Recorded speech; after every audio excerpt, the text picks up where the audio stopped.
Hey there, Guardians. Doc here, and today I wanted to do something fun that I haven't done before. I wanted to spend this video crafting a little tier list for every support weapon in Destiny 2. Before we actually jump into that, though, we do first have to ask ourselves, how exactly do we define support in Destiny 2? Because it's not exactly officially labeled. So, while it probably isn't a perfect definition, I did decide that we will define support as any weapon/armor whose primary intended purpose is to provide buffs and or debuffs that are oriented towards benefiting members of the team other than yourself. These support buffs and debuffs include, but are not limited to, Restoration, Cure, Radiant, Empower, Weapons of Light, Blessing of the Sky, Frost Armor, Woven Mail, Overshield, Increase Stat/Regeneration, Weaken, any other unnamed healing, Damage Increase, Damage Resistance, or Damage Vulnerability. Taking a breath now. To keep things from getting confusing, we are not going to be including any form of crowd control or champion stunning under the support category.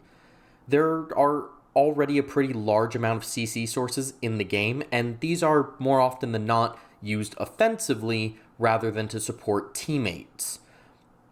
If there's an exception to this rule, I will mention it, but if I didn't implement this rule, I'd have to include weapons like Conditional Finality as a support weapon.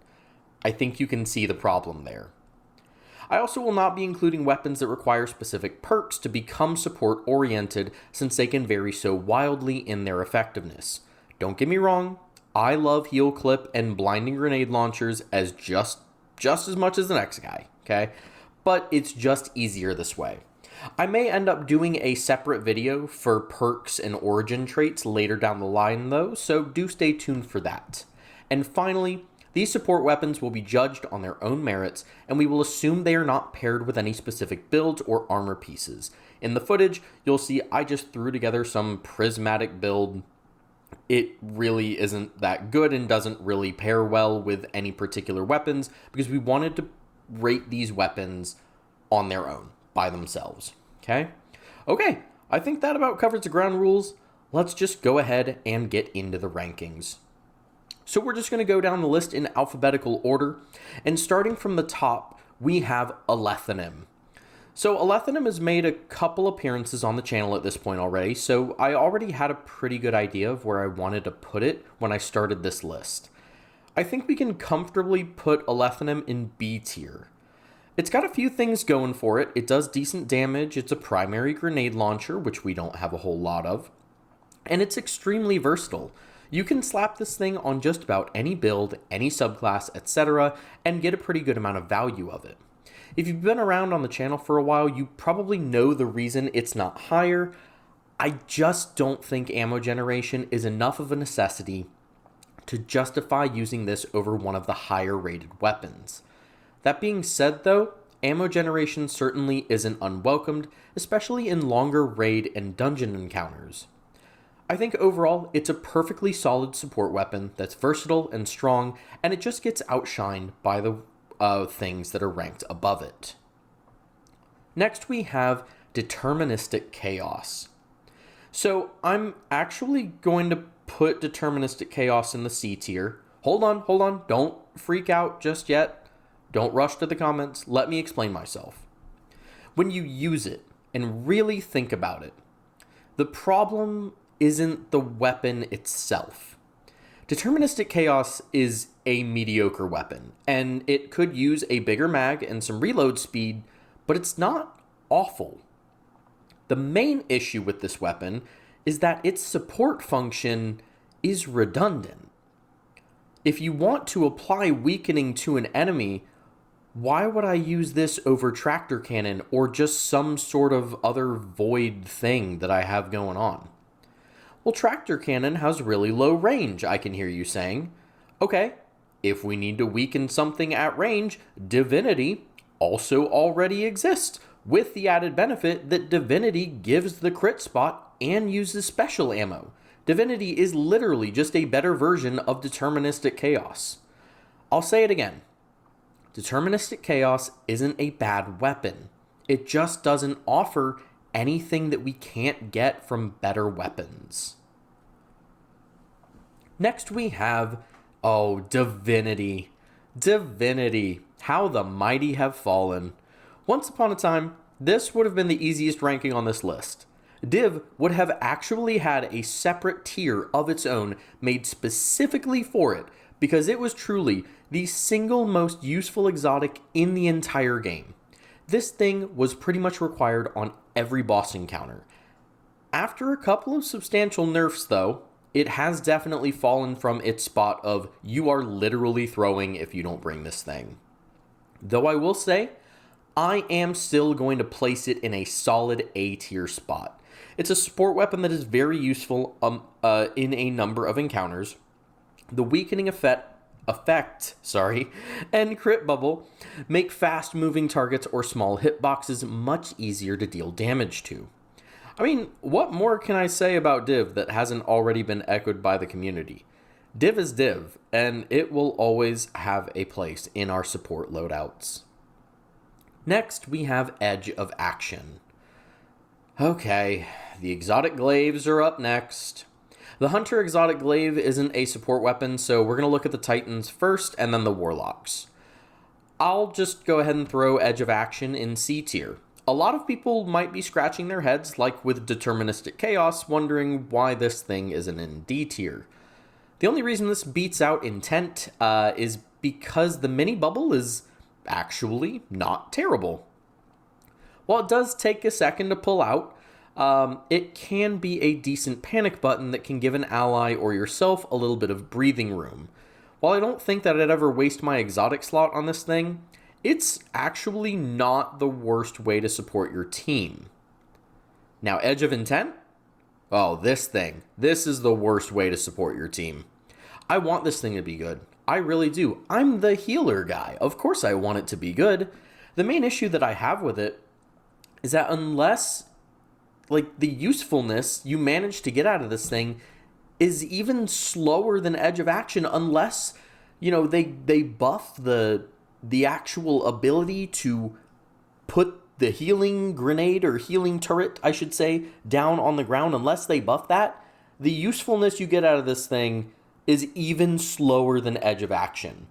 You have to proc it, you have to flip the fire mode, you have to place it on the ground, and then you have to wait for the actual healing to reach your ally.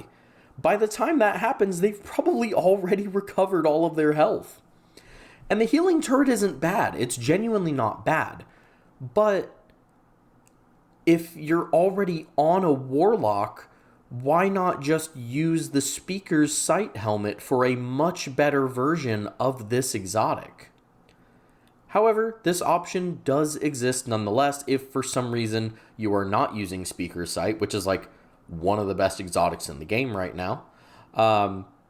Again, the problem is by the time you change firing modes and do all of that, your allies have either recovered their health or they have probably moved out of range of that healing turret.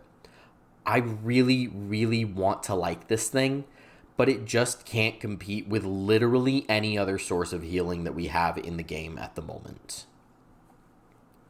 Next up, we have the Gjallarhorn.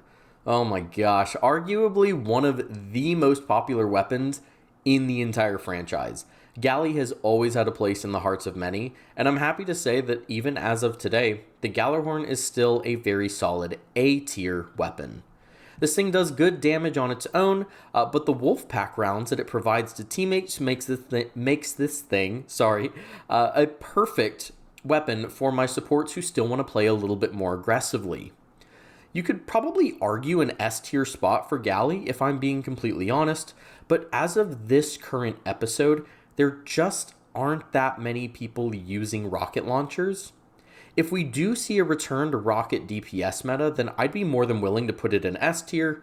For now, though, I'm going to say that it sits comfortably and respectfully in the A tier. Next, we have Heart Shadow. Now, when it comes to Heart Shadow, the sword sounds like a perfect competitor to Tractor Cannon on paper. A sword that can provide the weakened debuff should be amazing, because it should, in theory, provide the weakened debuff while doing more damage than Tractor Cannon. The problem is that in practice, it can be a little difficult to keep up a good weaken uptime because there is a good amount of setup and ammo required to proc the effect. I'll put it in C tier. It's not a great support weapon, but it's not a bad one either. Next, we have Lumina. Okay, time for my favorite part of the video. I get to talk about my child. And no, not like a child. I don't have one of those yet. I'm talking about the Lumina. If you've seen any of my Destiny content before, then I'm sure you remember that Lumina is my favorite weapon in the entire game. The damage boost, the heal, the primary ammo, the damage itself, the new tracking that it got this episode, it's just about everything you could want from a support weapon. That being said though, I think I'm going to try to set aside my bias, and I'm actually going to put Lumina in the A tier. I do think it could be potentially S tier when paired with Boots of the Assembler. However, we are not ranking these weapons based on specific builds, so I think A tier is a fine spot for it. Next, we have the Navigator. There's honestly not too much to say about this one. I gotta put it in D tier. Like with all support weapons, it's not a bad weapon. But the woven mail that it gives access that it gives to you and your allies is so easy to access that there really isn't much reason to use this weapon for support purposes. I do think the ability to create a grapple point is a nice utility, and I actually keep the weapon in my inventory for that utility alone.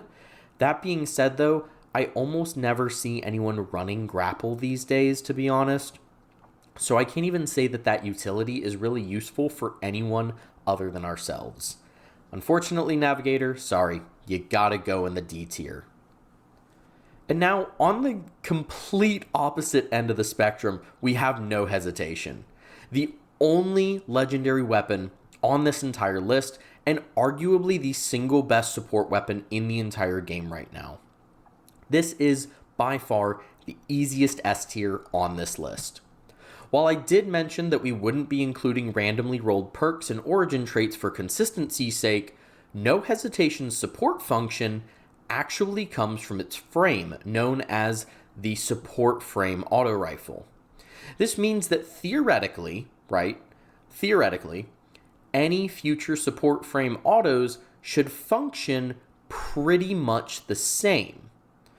What makes this thing so outstanding is the insane healing that it puts out for both you and your teammate. You can make your team nigh invincible with this thing alone. And the damage it can put out is actually nothing to scoff at, to be honest with you. Seriously, honestly, 100%, hands down, if you have any interest in healing and support, I cannot recommend this weapon enough. It's easy to get, it's easy to make, and yeah, man, like, no hesitation is just fantastic. Next up, we have Red Death Reformed. I'm going to go ahead and throw this one in S tier as well, simply for pretty much the same reason that No Hesitation is. The healing that Red Death puts out is absolutely fantastic. So long as you have some enemies around you, your teammates can expect great passive healing just from standing near you. Red Death also functions as a fantastic solo weapon if you need some extra survivability. It's a staple of a lot of my solo builds, and it deserves its spot in the S tier. Next up, we got Tractor Cannon. All right, I guess we're going to go 3 for 3, because Tractor Cannon is another S tier weapon. Prior to all the Divinity nerfs, I actually would have put this bad boy in the A tier, simply because you would have been throwing if you didn't use Div. In today's sandbox, though, I'd say that Tractor and Div are two sides of the same coin. Tractor does beat out Div in most situations, though, as the weakening effect is stronger, and I can't remember the last time anything other than GLs or rockets were the meta for DPS. If you jump into just about any raid group, there is a good chance someone will ask for a Tractor Cannon. Finally, our final weapon of the list, we have Vexcalibur. So I think Vexcalibur is actually a decent weapon that provides some not bad support. Overshield can be really valuable in a lot of situations, and this weapon does a great job at letting people fulfill a tank fantasy, especially through blocking damage as well. I was debating between A and B tier for this weapon, but I ended up settling on B because, like our other B tier weapon, I believe we only have one, the Alethonym, there's nothing bad about this weapon. It's pretty solid, and no one will, I think, complain if you bring it. It's just that, well, everything above it is better. Alright. Well, I think that about covers our support weapon tier list. You may be asking, where are stuff like Ruinous Effigy, Collective Obligation, Rat King? There are more that maybe you could make arguments for, but I would say that my argument would be that anything outside of this is either going to be that it isn't the primary function of the weapon, or that there's a little bit too much setup required for it to actually be a support weapon. If there are any other weapons, though, that you think that I did miss, let me know in the comments. Also, let me know what you think about the rankings. Other than that, though, all I've got left to say is that I have been Doc. Take care of yourselves, be good to others, always wear your seatbelt, and I will catch y'all in the next one.